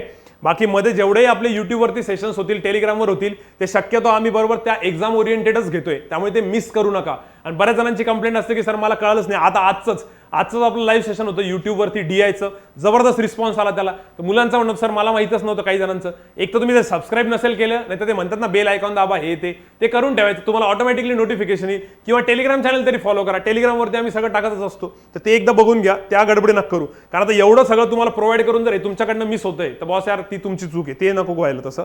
ठीक आहे. सो ज्यांचा पुढच्या शनिवारी पेपर आहे त्यांनी पण या 3 मॉक टेस्ट द्या 3 दिवसामध्ये. फ्रायडे सॅटर्डे संडेला मात्र पूर्ण मेन्सचं करा आणि मग नेक्स्ट वीकमध्ये आपण परत प्रीवरती स्विच होऊ शकतो. क्लिअर. जीके मात्र चालू ठेवा. सगळे मेन्सचे जेवढे पण सेशन्स आहे तेवढे करत राहा. बिलकुल ब्रेक पडू नका देऊ. कारण IBPS PO प्रीची जी लेवल आहे वर्ड प्रॉब्लेमची, ती कदाचित RRB असिस्टंटच्या वर्ड प्रॉब्लेमला मॅच होऊ शकते. त्यामुळे तुमचं एनिवे त्याच्या मेन्सचं पण प्रिपरेशन होऊनच जाईल. ठीक आहे. त्यानंतर आता मी पटापट काही मुद्दे आहेत मुलांचे त्यांनी पाठवले ते बघतो आणि त्यानंतर तुमचे स्क्रीनशॉट्स. आता थोडंसं फास्ट घेऊ आपण. हे बघा, करंट मुलं म्हणत होते की सर करंट आम्ही प्रिपेअर करतोय करंट अफेअर्स, पण मग स्टॅटिकचं कसं करावं. स्टॅटिक खूपच बोर होतं मागचं प्रिपेअर करायला. ते बघा, स्टॅटिक जे प्रिपेअर करायचंय स्टॅटिक जीके मधलं, ते तुम्हाला त्याच्याशी रिलेटेडच करायचं, करंटशी रिलेटेड. समजा एक एक्झाम्पल म्हणून मागे काहीतरी बघा ट्रम्पची व्हिजिट झाली होती गुजरातला, बरोबर. तर मोदी आणि ट्रम्प गुजरातला होते. तर त्या व्हिजिट जर गुजरातला झाली, ही करंट मधली न्यूज आहे, तर ते त्या स्टेटशी रिलेटेड काहीतरी तुम्हाला स्टॅटिक जीके विचारतात, बरोबर. तर त्या स्टेटशी रिलेटेड स्टॅटिक जीके विचारताना तर ते तुम्हाला माहित पाहिजे. आता त्यांनी जिथे जिथे व्हिजिट मारली तर त्याच्याशी रिलेटेड तिकडचं स्टॅटिक जीके विचारतात. तर असं नाहीये रॅन्डम की तुम्हाला सगळ्याच बर्ड सँच्युरी पाठ करावं लागेल किंवा काय. त्या स्टेट जर न्यूजमध्ये आल्या तर बरोबर त्याच्या बर्ड सँच्युरी म्हणा किंवा कॅपिटल करन्सी म्हणा, ते तुम्हाला माहिती आहे स्टॅटिक तसं विचारतात ते. त्यामुळे तुम्ही करंट मधलं त्याच्यावर जास्त फोकस करा. बरेच जण विचारतात सर फायनान्सचं कसं करायचंय. फायनान्सचं पण करंटमध्ये जेवढ्या न्यूज आहेत त्याच्याशी रिलेटेड जास्त करायच्या, बरोबर. तर हे एक करायला पाहिजे, हे एक बघून घ्या. त्याच्यानंतर हे इव्हिनिंग बॅचचे काही मुलं होते, विना विनोद यांची अशी बरंच डिस्कशन झालं, त्याच्यामुळे मी हा पॉईंट बोललो. त्याच्यानंतर सेंटरची कंप्लेंट. भरपूर जण आता असं म्हणताय की सर त्या क्लर्कला जर मेन्सला सेंटर औरंगाबाद टाकलं आणि आयन डिजिटल नाही लागलं मेन्ससाठी, तिथंच कळून जातं की आमचा हा रिझल्ट गेला. त्यामुळे शक्यतो ट्राय करा की मग एक तर औरंगाबाद सेंटर ठेवूच नका. कारण जेवढी कंप्लेंट औरंगाबादच्या सेंटरची आहे तेवढी बाहेरच्यांची नाहीये. आणि तुम्ही ऑलरेडी बाहेर असाल तर तिकडचंच बरं आहे. पण आता पुढच्या एक्झामसाठी जर का IBPS SBI PO वगैरे आली समजा तर. पण माझं मत आहे की ज्या वेळेस तुमचा आता पेपर सेंटरला होईल अशा जिथे सेंटरला खूपच खराब सिस्टीम आहे, आठवणीने तिथे कंप्लेंट टाका. बरं तिथे कंप्लेंट नाही टाकली तर पेपर झाल्या कंप्लेंट अँड ग्रीव्हरन्सेस म्हणून IBPSच्या वेबसाईट्सवरती एक तुमचा एक सेपरेट सेक्शन आहे. त्या सेक्शनमध्ये जाऊन मेल टाकायचा आणि त्याच्यामध्ये तुमच्या सगळ्या डिटेल्स टाकायचा. तुमचा रोल नंबर, सेंटरचा नंबर, सिस्टीम नंबर, तुमचं नाव सगळं टाकून द्यायचं. मागे आपण असं एकदा केलेलं आहे, तुम्हाला चांगलं माहिती असेल आपल्या पोरांना. आणि एक सेंटर बंद पण पाडलेलं आहे. आता मी नाव नाही घेत, युट्यूबवरती चालू आहे म्हणून. भरपूर बोलत सर एवढी कंप्लेंट मारली ते सेंटर बंद होऊन गेलं. ते जाऊ दे, ते काय व्हायचं त्यांचं होऊन जाईल, पण आपल्याला तर फायदा होईल. कारण की भरपूर मुलांचं नुकसान होतं यार. म्हणजे बऱ्याच वेळेस असं होतं की सर सेंटर हे लागलं म्हणजे माझी गेली एक्झाम. मुलं डायरेक्ट असं डिक्लेअर करतात आणि ऍक्च्युअली झालं पण यावेळेस तेवढं खूप प्रॉब्लेम आले. पण आता भविष्यात सर मला एवढंच म्हणणं आहे, भरपूर मुलांचे फोन आले होते मागे, मी मागच्या विकली डॉक्टरलाच बोलणार होतो, मी विसरलो सांगायचं. त्यांचं म्हणणं होतं सर हा पेपर गेला जाऊ दे, आम्हाला काही वाटत नाहीये, पण पुढच्या वेळेस असं नको व्हायला, त्यासाठी आम्ही काही करू शकतो का. तर बघा आतापर्यंत तुमच्या हॉल तिकीट तर जनरेट झालेले आहेत IBPS POचे, पण निदान IBPS क्लर्कला जरी त्यांनी ते सेंटर नाही दिले तर तुम्ही एक मेल टाकू शकता. मेलमध्ये तुमच्या डिटेल्स लिहा आणि तुमचा जो काय प्रॉब्लेम आहे तो लिहा. आणि तिथे एक्स्ट्रा पण लिहू शकता तुम्ही थोडंसं की बाबा माझ्या इतक्या मित्रमैत्रिणींना पण प्रॉब्लेम झाला. आणि एक्स्ट्रा म्हणजे ते ऍक्च्युअल फॅक्ट आहे, तुम्ही ते लिहू शकता, काहीच प्रॉब्लेम नाही. आणि त्यात तुम्ही हवं तर एक रिक्वेस्ट टाका त्यांना, एक मेसेज टाका, तोडकी मोडकी इंग्लिश असली तरी चालेल, पण एक क्लिअर सांगा की एक वेळ आयन डिजिटलला 4 दिवस एक्झाम घ्या, एकच्या ऐवजी सोमवार मंगळवार बुधवार 3 दिवस एक्झाम घ्या, पण वेगळे सेंटर नका देऊ. हे फार प्रॉब्लेम होतो. एका दिवसात एक्झाम कंडक्ट करण्यासाठी त्यांनी खूप चांगली गोष्ट आहे, ते एक्झाम कंडक्ट करतात. आपण पूर्ण ॲप्रिशिएट करू, त्यांना रिस्पेक्ट करू त्यांचा. एवढ्या पॅन्डेमिकमध्ये त्यांनी एक्झाम घेतल्या, तुमच्या सगळ्यांच्या फ्युचरचा विचार करताय. पण यार असं होऊन गेलं की ते सगळं सेंटर वेगळं आलं ना तर तिथेच मूड जातो, खराब होऊन जातो. भरपूर जणांचं तसं झालं. मेन्सला आता काय होईल ते बघावं लागेल, त्यावर आपण करू चर्चा. पण आपण लक्षात ठेवा, भरपूर मुलं काय ना वाट बघता की ज्या वेळेस माझ्यासोबत घडल त्यावेळेस मी बघू. अरे तसं ना करू. मागच्याच भरपूर जणांनी इनिशिएटिव्ह घेतला होता आणि हा मेसेज ना बाकीच्यांपर्यंत पण पोहोचवा. तुमच्या बाहेरचे जरी कोणी काही फ्रेंड्स असतील ना, दुसऱ्या गावातले असतील, दुसऱ्या क्लासेसचे असतील, त्यांच्यापर्यंत पोहोचवा की यार तुम्हाला प्रॉब्लेम होते तर आपण एक कंप्लेंट टाकू म्हणा. ऍक्च्युली फायदा होऊ शकतो, कारण ते एक सेंटर बंद पडलेलं सगळ्यांना माहिती. मी नाव नाही घेते पण तुम्हाला माहिती की ते सेंटर बंद पडलं होतं कारण एवढी कंप्लेंट टाकली होती आणि ती अननेसेसरी कंप्लेंट नव्हती. आपली काही त्यांच्यासोबत खुन्नस आहे किंवा काय, आपल्याला काही पॉलिटिक्स नाही करायची. मुलांचं नुकसान होतंय सगळ्यांना दिसतं, मग करायला काय हरकत आहे. त्यामुळे तेवढं करा सगळ्यांनी, ठीक आहे. आणि एकमेकांना सपोर्ट करा. हे ट्विटरवरती कॅम्पेन करण्यापेक्षा जर तिथे केले ना तर मला वाटतं थोडंसं बेटर होऊ शकतं. IBPS लवकर डिसिजन घेईल. पर्टिक्युलर सेंटरबद्दल मेन्शन करायचं आणि आयन डिजिटलला 1च्या ऐवजी 2 दिवस घ्या म्हणा. नो डाऊट आयन डिजिटलच्या बुक्स जास्ती डेट आहेत, त्यांना भेटणार नाही, पण आपण ट्राय करायला काय हरकत आहे ना, ठीक आहे. बाकी अविनाश सारखा एक स्टुडंट आहे. आता अविनाशचं म्हणण्याचं मी मोबाईलमध्ये टेस्ट देतो, इंटरनेट कॅफे आमच्या गावामध्येच नाहीये आणि एक तर दिवसभर लाईटही नसते, तर अशा मुलांना तर खूप प्रॉब्लेम येतोय. तर मी म्हणाल त्याला आता काय सोल्युशन द्यायचं मी ते दिलं. पण मी म्हणतोय की ज्यांच्याकडे फॅसिलिटीज आहे, लॅपटॉप अवेलेबल आहे किंवा इंटरनेट कॅफे अवेलेबल आहे, त्यांनी जा आणि तिथं इंटरनेट कॅफेमध्ये जरी पेपर देताय तुम्ही तर बरेच जण म्हणतील की सर इथे डिस्टर्बन्स होतो. अरे पेपरला कोणता डिस्टर्बन्स होत नाही यार, ते इन्व्हिजिलेटर कसे बिहेव करतात तुम्हाला माहिती काही काही सेंटरवरती, बरोबर. तर मग तुम्ही असं समजून घ्या की यांचा हा डिस्टर्बन्स म्हणजे ठीक आहे आणि कॅफेवरती जाऊन पेपर द्या जर तुमच्याकडे लॅपटॉप किंवा PC नसेल. आणि ज्यांच्याकडे आहे ना बॉस त्यांनी ते फायदे उचला, सिरियस नोटवरती पेपर द्या, कारण की मोबाईलवरती पेपर देणं आणि त्याच्यावर पेपर देण्यामध्ये जमीन आसमानचा फरक आहे. मोबाईलवर पेपर देणं म्हणजे पाप आहे, पण आता तुमच्याकडे ऑप्शन नाही म्हणून ते पाप करतोय आपण, अदरवाईज ते नाही करायला पाहिजे, ठीक आहे. त्यानंतर काही जणांनी RRB POचा आणि RRB क्लर्कमध्ये क्लर्कचा फॉर्म भरून ठेवला आणि इकडे IBPS POचा भरला, IBPS क्लर्कचा नाही भरला. अरे असं असेल ना तर मी RRB PO भरा म्हटलं होतं भरपूर जणांना की जर 2 मध्ये कन्फ्युजन असेल तर, कारण POचा कट ऑफ थोडासा कमी लागतो आणि थोडासा पेपर पण ठीक आहे. IBPS क्लर्क त्यांनी एवढा सोपा काढून टाकला, ढगात जातो कट ऑफ. तसं IBPS PO खूप अवघड असतो कंपॅरेटिव्हली IBPS क्लर्कपेक्षा, तर IBPS क्लर्क भरायला पाहिजे होता. पण आता ठीक आहे, हे लक्षात ठेवायचं नेहमी. म्हणजे ज्या मुलांचं असं आहे की सर माझ्याकडे मला एकच फॉर्म भरायचा आहे दोन्हीपैकी, तर मी कोणता भरू. तर तुम्ही तुमचं डोकं लावण्यापेक्षा एकदा मला विचारा किंवा अजून एखाद्या XYZ सरांना विचारा किंवा एखाद्या सिनियर मुलाला विचारायचं, ते तुम्हाला व्यवस्थित सांगतील. कारण मी काही जणांशी डिस्कस केलं ते म्हणजे सर RRB PO नव्हता भरला, मी क्लर्क भरला. त्यांना वाटलं क्लर्कचा जॉब सोपा आहे. अरे जॉब सोपा आहे, पेपर किती बेकार निघतो ना, 70, 72, 75 मारू लागले पोरं, मग कसं होणार आहे. त्यामुळे ते थोडंसं डिस्कस करून घ्यायचं दरवेळेस, ठीक आहे. त्याच्यानंतर पुढे अनिकेत पाटील सोबत एक डिस्कशन झालं. तो म्हणत होता की सर मला इंग्लिशचं वाचायला खूप बोर व्हायचं, पण जेव्हापासून IPL चालू झाले मी द हिंदूचं स्पोर्ट्सचं पेज जास्त वाचतो आणि आता बऱ्याच ठिकाणी असं होतं की मला त्या वर्ड्सचा मिनिंग नसतो माहिती ऍक्च्युअल, पण मला क्रिकेटचं थोडंसं नॉलेज आहे आणि त्याच्याशी रिलेटेड थोड्याशा गोष्टी माहिती असतात, तर मी एक जस्ट गेस करतो आणि मॅक्झिमम टाइम तो गेस बरोबर येतो. तर ज्या मी तुम्हाला असं बिलकुल म्हणत नाही की आता सगळं सोडून IPL बघा म्हणून, मी तसं नाही म्हणत आहे. मी हे म्हणतोय की जर तुमचा इंग्लिशमध्ये इंटरेस्ट नाहीये, हे मॅडमनी तुम्हाला सांगितलेलं आहे, मी सांगितलं किंवा अजून XYZ सरांनी सांगितलं असेल, पण इंग्लिशमध्ये इंटरेस्ट नाहीये तरी पण इंग्लिश वाचा, ऑप्शन नाहीये. मग त्याच्यामुळे तुम्ही क्रिकेटशी रिलेटेड न्यूज बघू शकता, बॉलिवूड हॉलिवूडच्या न्यूज वाचायच्या ज्या तुम्हाला कळतात, किंवा एखाद्याला पॉलिटिक्स आवडत असेल, बिहार इलेक्शन वाचायचं आहे ते बघा. तर ज्या गोष्टी तुम्हाला आवडतात त्याच्याशी रिलेटेड इंग्लिशमध्येच वाचा, त्याचा खूप जास्त फायदा होईल. भरपूर जणांना चॅटिंग फिटिंग करायची इच्छा असते, इंग्लिशमध्ये चॅटिंग करा, ठीक आहे. S+V+O नॉर्मल आपलं ग्रॅमॅटिकल सेंटेन्स बनवून पाठवायचं, काही बिघडत नाही, पण होईल तेवढं इंग्लिशची प्रॅक्टिस करा, त्याचा तुम्हाला खूप जास्त फायदा होईल. रीडिंग तर भयंकर करायची तुम्हाला. तर अनिकेत सोबत बोललो तुम्ही फोनवरती, मला हा पॉईंट पटला होता म्हणून म्हटलं लिहून घेऊ. त्यानंतर सौरभ देशपांडे म्हणतो की सर बेसिकला 20 सेकंदापेक्षा जास्त वेळ लागतो, मी कसं करू. अरे बाबा, पहिली गोष्ट, ज्या मुलांच्या डोक्यात हा डाऊट आहे, आता मी सौरभ देशपांडे सोबत बोललो म्हणून त्याचं नाव घेतोय, पण जेवढ्याही मुलांच्या डोक्यात असा डाऊट आहे, असं काही स्टँडर्ड ठेवू नका की प्रत्येक क्वेश्चनला 20 सेकंद लागतो. अरे बाबा, बेसिकचा क्वेश्चन कधी कधी एवढा अवघड राहील की मला पण 1.5 मिनिटं लागेल, एखाद्या बँकेत सिलेक्ट झालं मुलालाही 2 मिनिटं लागेल. तर तुम्ही असं नका डिसाईड करू, ते त्या क्वेश्चनच्या लेवलवरती डिपेंड आहे. मग आता काही जण म्हणतील सर आम्हाला कसं कळणार आहे या क्वेश्चनची लेवल काय. त्याच्यासाठी तुम्हाला 1000 वेळेस सांगितलेलं आहे की ग्रुप्स बनवा, 4 ते 5 मुलांचा ग्रुप बनवायचा. समजा मी 5 सिम्प्लिफिकेशन सॉल्व्ह केले, तेच 5 सिम्प्लिफिकेशन ग्रुपमध्ये टाकायचे की बाबा करा सॉल्व्ह आणि सांगा किती वेळ लागला तुम्हाला.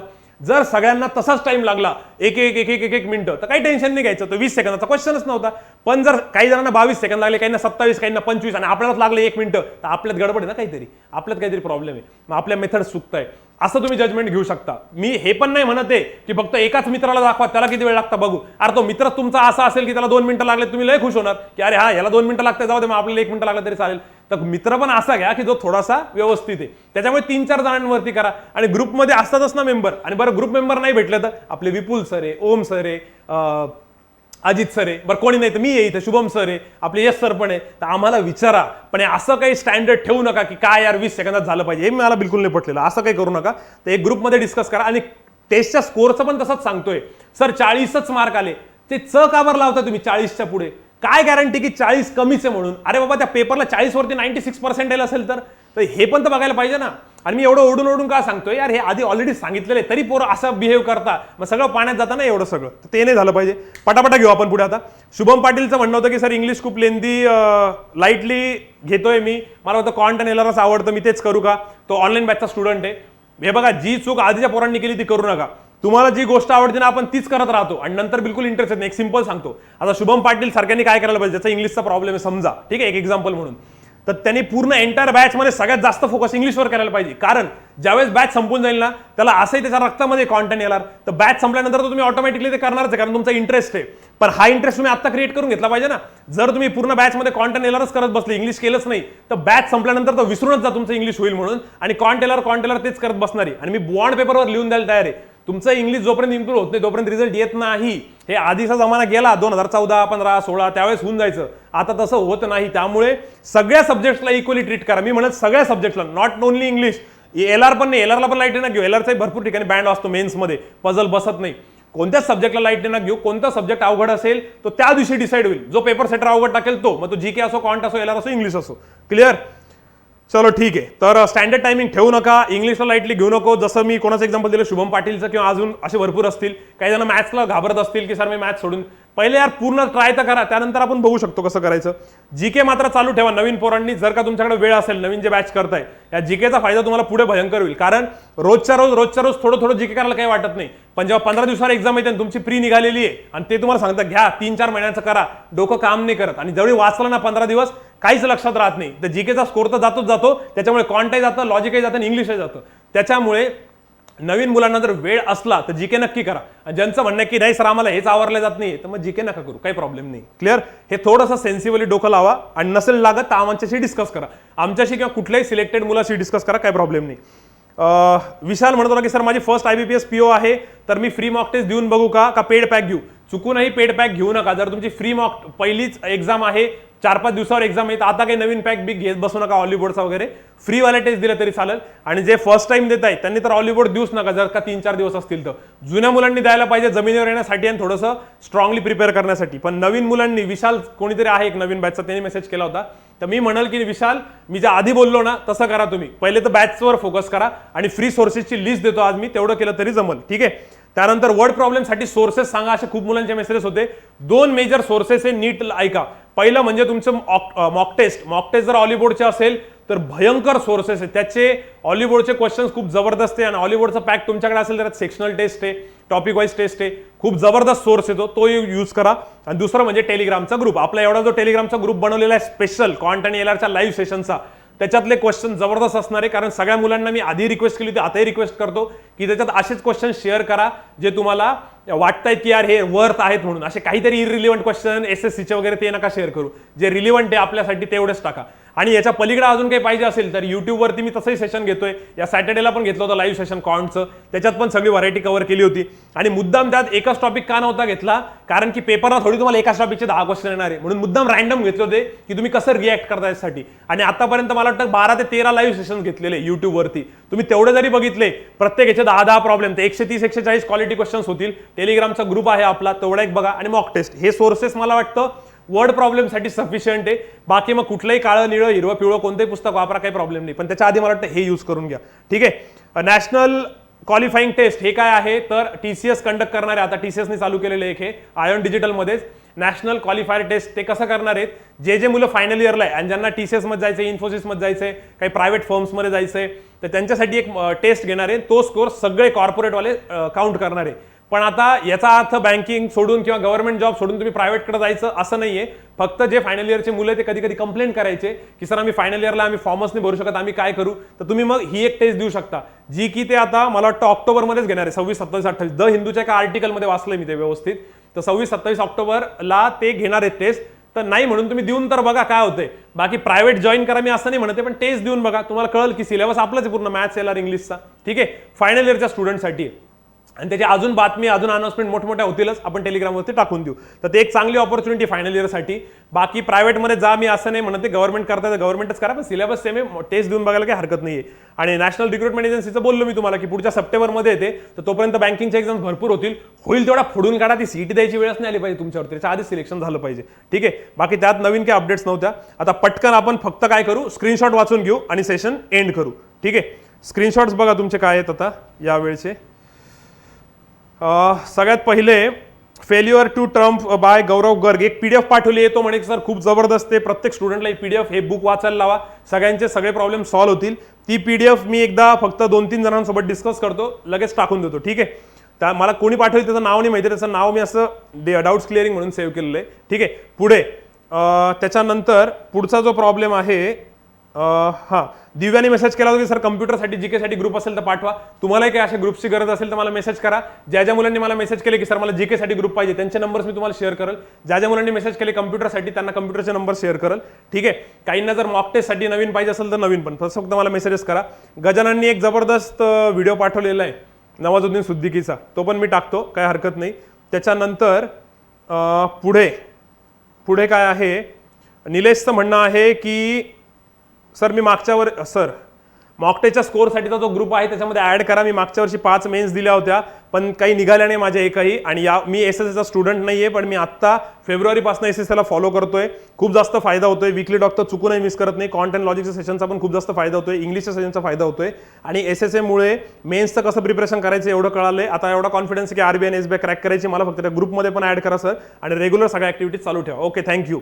मुद्दाम निलेशचा पूर्ण मेसेज वाचून दाखवला. नॉन एसएसए स्टुडंट आहे, जर तो एवढ्या सगळ्या फॅसिलिटीजचा फायदा घेतोय तर बिंदास त्याला घेऊ द्या. पण जे आपले एसएसएचे आहेत त्यांनी पण फायदा घ्या, त्यांनी रिलॅक्स राहू नका. तुम्ही एसएसए जॉईन केलं म्हणजे तुमचा रिझल्ट फिक्स आहे असं नाही, तुम्हाला पण मेहनत घ्यायची आहे. मृणालिनीचा मेसेज होता की फातिमा मॅमला विकली टॉक घ्यायला सांगा. हो, मी त्याबद्दल बोललो. मॅम विकली टॉकचं तुम्हाला जे मेन्सचं असं त्यामध्ये सांगूनच देतील. आणि तसंही मॅमच्या आता 3 दिवस सेशन्स आहेतच. ठीक आहे, अजय शेलारचं म्हणणं होतं की सर मॉक टेस्टचा स्कोर मुलांना शेअर करायला लावा, कारण की टेस्ट खूप अवघड जाते आणि पेडच्या याच्यामध्ये स्कोर येत नाहीये, बाकीच्या याच्यामध्ये स्कोर येतोय. हां, तर याचं मी काम केलेलं आहे आणि मी परत सांगतोय की जे पण मुलं मॉक टेस्ट देतील ऑलिव्ह बोर्डची, त्याने डेफिनेटली आपल्या टेस्ट तो जो ग्रुप बनवलेला आहे आपण लॉकडाऊनचा ऑलिव्ह बोर्डच्या डेली टेस्टच्या स्कोर्समध्ये, त्याच्यामध्ये स्कोर शेअर करा. टेस्टचा नंबर वगैरे फक्त खाली कॅप्शनमध्ये टाकत जा, वरती असलं तर मग काही टाकायची गरज पण नाही. ठीक आहे, त्याच्यामध्ये मी आता अनाऊन्स करतो सगळ्यांसाठी 15 आणि 16 नंबरची टेस्ट सगळ्यांनी देऊन टाका. जर तुम्हाला इच्छा असली तर 15 आणि 16 नंबर द्या, सगळ्यांनी स्कोर शेअर करा. एक कॉमन म्हणजे तुम्हाला कळेल की कसं काय म्हणून. मी म्हणत नाही की 15 आणि 16 खूप अवघड आहे किंवा खूप सोपी आहे, मी एक रँडम सांगतोय फक्त, जसं मागच्या 5 आणि 10 सांगितलं होतं. त्या ग्रुपमध्ये शेअर करा. त्याच्यानंतर सर माझा 3 तारखेला आयॉन डिजिटलला 1 वाजता पेपर आहे, मला परभणीवर नाही यायचंय, कोणी सोबत आहे का? मागच्या वेळेस पण असे मेसेज आले होते. विकली टॉकमुळे भरपूर जणांना फायदा झाला होता, एकमेकांपर्यंत पोहोचले होते. मी परत सांगतोय, हिला मी संतोषचा नंबर दिलेला आहे, हिला किंवा याला जरा कोणाचा मेसेज आहे. 3 तारखेला पेपर आहे शनिवारी औरंगाबादला 1 वाजता आयॉन डिजिटलमध्ये. कोणाला यायचं असेल त्यांनी मला मेसेज केलेला आहे, मी तुम्हाला याचा नंबर पाठवून देईल, तुम्ही गाडी वगैरे करून सोबत येऊ शकता. बाकी एक मेसेज आला होता की सर माझ्या रूममेटनी पण तुमचं लाईव्ह सेशन केलं, खूप आवडलं त्यांना, खूपच एनर्जी होती आणि खूप चांगली मजा आली, पण आपल्या क्लासची नाही येते. ओके, आणि सर 5 नंबरची मॉक टेस्ट दिली आहे, त्याच्यामध्ये स्कोर खूप कमी आला आहे पण पर्सेंटेज चांगला आला आहे. ओके, काही हरकत नाही. आणि ॲक्युरसी इम्पॉर्टंट आहे, जरी रॉंग झाले तर. हां, पण ती म्हणते की आता बँकर्ससाठी ऑल्टरनेटली दुसरा काही मॉक टेस्ट देऊ का? तर हो, दिल्या पाहिजे बिलकुल. हे मी ऑलरेडी हा मेसेजचा सगळं सोल्युशन आधीच कव्हर केलेलं आहे. आणि एक केसलेट तुम्हाला सेंड केलेली आहे सर, तेवढी बघा आणि लाईव्ह सेशनमध्ये घ्या. तुमच्याकडे काही चांगल्या केसलेट आणि डीआय असतील जर तुम्हाला वाटते सगळ्यांसोबत शेअर केल्या पाहिजे, काही वर्ड प्रॉब्लेम शेअर केले पाहिजे, तर डेफिनेटली शेअर करा, काहीच प्रॉब्लेम नाही. ठीक आहे, पण मी परत सांगतोय, मॉक टेस्ट कशी का असे ना, मार्क्स नका बघू, पर्सेंटाईलला बघा, ॲक्युरसी बघा, ॲक्युरसी किती इम्पॉर्टंट आहे. आणि हे मी खूप अगोदर पण मागच्या विकली टॉकमध्ये सांगितलेलं, मागच्या 3 वर्षापासून हेच सांगतोय आणि याचाच भरपूर मुलांना फायदा होतोय. तुम्ही पण तो फायदा करून घ्या. ठीक आहे, अविनाश गवळी तो तेच सांगतोय की सर हॉलिवूडची टेस्ट खूपच अवघड आहे, रिअल पेपरमध्ये पण इतकं अवघड येतं का, इंग्लिशमध्ये 4-5 मार्क येत आहे. बिलकुल टेन्शन नको अविनाश. मॅडमलाही दाखवलं मी हॉलिवूडच्या टेस्ट, मॅडम म्हणे की सर बिलकुल नाही, यांनी थोडीशी लेवल जास्त वाढवलेली आहे. मॅडम 3 सेशन्स घेणार आहे, तेवढे मात्र अटेंड करा. लाईव्ह करता आले, नेटवर्कचा इश्यू असेल तर मग ऑफलाईन करा, लाईव्ह करता आले तर बेस्ट. ठीक आहे, त्यानंतर सुमित वाघचं पण तेच म्हणणं होतं की सर माझा 50 ते 52 मध्ये स्कोर येतोय, फक्त 45 ते 49 मध्ये स्कोर येतोय ऑलिव्ह बोर्डचा. मी बँकर्स अड्डा दिली तर 55 ते 60 झाला, मी कसं करू, काय करू? सुमित, मी तुझ्या पण क्वेश्चनचा आन्सर दिला, आपलं फोनवरती पण बोलणं झालं होतं बघ. ठीक आहे, सध्या कॉन्फिडन्सची गरज ही असतेच. मी तुला बोललो ना की ऑलिवोर्ड सोडून तुम्ही दुसरा दिला तरी चालेल, सध्या कॉन्फिडन्सची गरज येते, ते बरोबर आहे. बट परत एकदा सांगतो, जरी ऑलिवोर्ड देत असेल तर टेन्शन नाही घ्यायचं, फक्त ॲक्युरेसी मेंटेन करायची आणि पर्सेंटेज किती येतो तेवढं बघायचं. ठीक आहे, तर तो तुमचा कॉल आहे. पण जर तुम्हाला वाटत असेल नाही मला ते आकडे दिसले पाहिजे 60-70, तर मग तुम्ही दुसरा मॉक टेस्ट देऊ शकता. ठीक आहे, बाकी डेली 2 मॉक टेस्ट देऊ का? नाही, बिलकुल नाही. स्कोर खराब आला म्हणून लगेच प्रेशरमध्ये दुसरी मॉक टेस्ट देऊ नका, मग तर अजून बँड वाजून जातो. एका दिवसात एकच द्या, मंगळवारी एक, बुधवारी एक आणि गुरुवारी एक, बस 3 मॉक टेस्ट मला वाटतं मोर दॅन सफिशियंट आहे. बिलकुल देऊ नका. नंतर शुक्रवारचा दिवस तर स्पेअरमध्ये ठेवा आणि त्याच्यानंतर आपण पुढचं बघू शकतो. पुढे महेशचं म्हणणं होतं, सर 15 आणि 16 नंबरच्या ऑलिवोर्डची टेस्ट मुलांना द्यायला लावा, त्याचा स्कोर शेअर करायला लावा. मागच्या वेळेस तुम्ही शेअर करायला लावला, त्याचा खूप फायदा झालेला आहे. तर 15 आणि 16 नंबर ऑलिवोर्ड पेड पॅक. ठीक आहे, उसके बाद सर IBPS PO 3 तारखेला आहे, तर त्याचं थोडंसं डिटेलमध्ये गाईड करा. मी ऑलरेडी केलेलं आहे कसं करायचं म्हणून. त्यानंतर याचं म्हणणं आहे की सर RRB क्लर्कचा पेपर खूपच खराब गेला, 64 अटेम्प्ट झाले RRB क्लर्कचा पेपरमध्ये, तर पॉसिबिलिटी आहे का निघण्याची? कारण माझा RBI मध्ये 89.5 स्कोर होता, SBIचे पण माझे 88 अटेम्प्ट आहे, RRB POचे 57 नाही. मी काय करू? अरे राजा, जर तुझे इतके भारी स्कोर येत आहे ना आणि एक पेपर खराब गेला तर काही बिघडत नाही, कारण पुढच्या भरपूर पेपरच्या मेन्स आहेत. आणि मी म्हणाल की 64 अटेम्प्टवरती पण पॉझिटिव्ह राहा. जर चुकून तुझा स्लॉट थोडासा डिफिकल्ट असेल, जसं की तो तिसरा स्लॉट थोडासा डिफिकल्ट होता का, 5वा काहीतरी होता बघा, तर तो स्लॉट असेल आणि जर ॲक्युरेसी पूर्ण असली तरी फायदा होऊ शकतो. 5-5, 6-6 मार्कचा पण बोनस भेटलेला आहे मुलांना पास्टमध्ये. त्यामुळे तुम्ही पॉझिटिव्ह राहा. आणि एनिवे नुकसान काय होणार आहे? बाकीच्या मेन्सचं प्रिपरेशन होणारच आहे ना, त्यामुळे बिलकुल प्रिपरेशन कर, काही टेन्शन न घेऊ, काहीच नको. खूप टेन्शन येतं आहे सर, मेन्सची स्टडी कशी करावं ते समजत नाही. मी ऑलरेडी मागच्या व्हिडिओत पण सांगितलं आणि आजही थोडंसं सांगून दिले. मागच्या व्हिडिओची पण लिंक मी डिस्क्रिप्शनमध्ये टाकतो. ॲनालिसिस कसं करायचं हे पण भरपूर मुलं विचारत होते, त्याच्यावरती पण एक व्हिडिओ आहे, त्याची पण लिंक डिस्क्रिप्शनमध्ये टाकतो. ठीक आहे, दिनेशचं म्हणणं आहे की सर माझा ना फोटो डिस्प्ले होत नाहीये. हे तर खूप जणांचे मेसेज आले, त्यामुळे मी दिनेशचा एक स्क्रीनशॉट काढला होता. भरपूर जणांचा मोबाईलमध्ये फोटो दिसत नाहीये, तर तुम्ही त्याला डाउनलोड करा, PC मधनं करा किंवा कॅफेवरती जाऊन प्रिंट काढा, तुमचा फोटो बरोबर दिसतो. खूप जणांचं तेच म्हणतो, सर इथं फोटो दिसत नाही पण प्रिंट काढल्यावर येऊन जातो. काही जादू बिदू नाहीये, तेवढं करून घ्या, काही काळजी नका करू, लगेच टेन्शन नाही घ्यायचं. हर्षदाचं म्हणणं होतं की सर मुलं खूप जास्त पॅनिक होत आहे, RRB POचे स्कोर कमी येत आहे म्हणून, पण ऍक्च्युली मला अजूनही बिलीव्ह आहे की ऑलिवोर्डमुळे खूप जास्त आम्ही पक्के होतो, कॉन्फिडन्स येतो आणि इम्पॉर्टंट म्हणजे क्वेश्चन सिलेक्शन कसं करायचं हे खूप जास्त कळतं. कारण पेपरच्या अनालिसिसमध्ये कळते की ते एवढं पण अवघड नाही, मुलांनी खूप जास्त हे केलेलं आहे, त्याचं बाऊ करून ठेवलेलं आहे. तर ठीक आहे, बाकी त्याच्यानी स्ट्रॅटर्जी चेंज नको करायला वगैरे तिने बरंच सांगितलेलं आहे. तिचं असं म्हणणं होतं की RRBला कशी आमची स्ट्रॅटर्जी होती की स्टार्ट टू एंड फोडायचं पूर्ण RRB, तसं या ऑलिवोर्डचा अवघड जरी टेस्ट असला तर आम्ही ग्रुपमध्ये डिस्कस करतो आणि त्याच्यामध्ये डिसाईड करतो की कोणता क्वेश्चन करायला पाहिजे होता, कोणता नव्हता करायला पाहिजे. तर चांगली स्ट्रॅटर्जी ॲक्च्युअली इझी पण. तर मला असं वाटतं की जरी तुम्ही ऑलिवोर्ड देताय समजा, तर तुम्ही ते डिस्कस करा कोणासोबत तरी, म्हणजे तुम्हाला कळलं तरी यातनं कोणतं करायला पाहिजे कोणतं नव्हतं करायला पाहिजे, मनाला जरा शांती भेटेल, तर टेन्शन नको यायला. आणि पर्सेंटाईल चेक करा, हेच तिने पण सांगितलेलं आहे, भरपूर सांगितलं. हर्षदा चांगलं आहे. एकताचं म्हणणं आहे की sir hello sir, please speak about mindset of students who are preparing for mains exam in today's weekly talk, like how we should stay focused and not get distracted. तिच्या घरी थोडेसे फॅमिलीचा इश्यू चालू आहे, काही कोरोनामुळे पण थोडासा इश्यू चालू आहे, तर ती म्हणते की बिलकुल माझं डिस्ट्रॅक्शन होतंय आणि पढाई ठीक से नाही हो रही है, डिप्रेशन येते, काय करायला पाहिजे? हे बघा, एकता असो किंवा अजून एकता सारखे असे भरपूर स्टुडंट असतील, त्यांनी एक सिंपल टास्क सांगतो, एकदम सिंपल टास्क, काहीच पुढचा विचार नाही करायचा, मेन्सचं काय होईल, घरच्यांचं काय होईल, पुढचा काहीच विचार नका करू. सगळ्यात सिंपल, फक्त त्या दिवसभराचा विचार करा. मला दिवसभरात एवढं करायचंय. तुम्ही स्वतःला ना एंगेज ठेवा की मला पहिले 2 तास एवढं करायचे, 3 तास एवढं करायचं, एक लाईव्ह सेशन करायचं, एक मॉक टेस्ट द्यायची, एक अनालिसिस करायचे आणि बाकी घरच्यांसोबत जेवढा काय टाइम असेल तो स्पेंड कराच. पण जर तुम्ही अति जास्त पुढचा विचार करायला लागले आणि तुमचा दिवसभराचा असा कॉन्क्रीट प्लॅन नसेल ना, तर तुमच्या मनात दुसरे विचार एंटर करतील, त्या विचारांना एंटर नका करू देऊ. यासाठी मी छोटीशी पटकन एक शॉर्टमध्ये स्टोरी सांगतो, तुम्हाला खूप जास्त कामात येईल.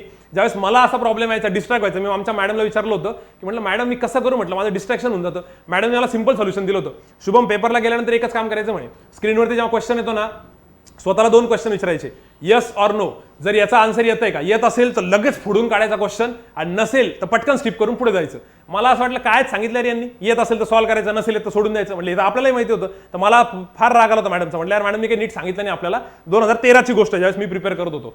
पण ज्यावेळेस नेक्स्ट टाइम पेपर झाला त्यावेळेस मी एवढंच फॉलो केलं. म्हटलं आता आपल्याकडे तसंही नाही दुसरं काही, नथिंग टू लूज अप्रोच होता. म्हटलं एक सजेशन भेटलं तेवढं करून बघू. तिथं गेल्यानंतर मी फक्त तेवढंच केलं, कुठलाही क्वेश्चन स्क्रीनवर आला, सीईटीचा पेपर असायचा आमचा, 200 क्वेश्चन असायचे आणि 150 मिनिटं खूप पटापटा करावं लागायचं. क्वेश्चन समोर आला मी फक्त एवढं बघायचो, येतोय का, लगेच अटेम्प्ट करू, नसेल येत तर स्किप करू. याच्याने झालं काय माहिती का, पेपर कधी संपला कळालंच नाही, कारण मी फोकस्ड खूप जास्त होतो. फक्त एक एक एक क्वेश्चन वरती अटॅक करत होतो. जसं क्रिकेटमध्ये म्हणतात ना की एका बॉलचा विचार करा, फक्त एंटायर इनिंगचा विचार नका करू की one ball at a time, तसं one question at a time करायला पाहिजे. तसं एकता तुम्ही वन डेचा विचार करा फक्त. अति जास्त पुढचा विचार नका करू की मेन्सचं काय होईल, मी 2 महिन्यापासून प्रिपेअर करते, 4 महिन्यापासून प्रिपेअर करते, ऑनलाईन बॅच जॉईन केली, इथे एवढे पैसे भरले, काहीच विचार नका करू. एवढं दिवसभराचा टास्क आहे तेवढं माझ्याकडनं होतंय का, ते जर झालं तर सॅटिस्फॅक्शन भेटतं, आणि ते जर झालं तर पुढच्या गोष्टी नीट होतील ना. उगा पुढचा विचार करून स्वतःचा आत्ताचं घालवण्यात काही मजा नाहीये. म्हणजे ते असं होऊन जातं की तुम्ही किती जिम करा, किती नॉनव्हेज खा, किती ड्रायफ्रुट्स घ्या, पण अरे तुम्ही जर टेन्शन घेता at the end of the day स्वतःला बॅक नाही करते तर काही उपयोग नाहीये. त्यामुळे मला असं वाटतं की एकता इथं जर माइंडसेट ठेवायचा आहे ना, सिंपल डेली टास्कवरती फोकस ठेवायचा आणि छोट्या टास्क बनवायचा. त्या छोट्या टास्क लवकर अचीव होता, एक कॉन्फिडन्स येतो आणि लगेच पुढे जायचं. तर हे मला वाटतं इम्प्लिमेंट करून बघा. आणि याच्यामध्ये अजून एक सांगतो, माझं कोणासोबत बोलणं झालं होतं, आदित्य सोबत झालं होतं वाटतं. तर आदित्य मला म्हणत होता की सर ऑनलाईनमध्ये ना सर हिम्मतच होत नाही हो, पाढेपाठ असून पण आम्ही लिहून करतो, काय करायला पाहिजे.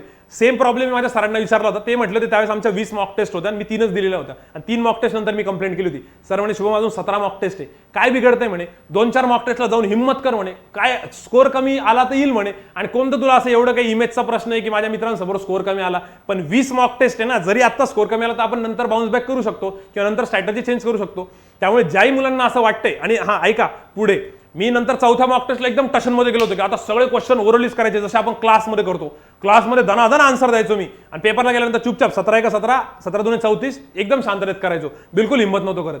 4थ्या मॉक टेस्टला गेलो ना, परत तसंच केलं मी, हिंमतच नाही आली माझी.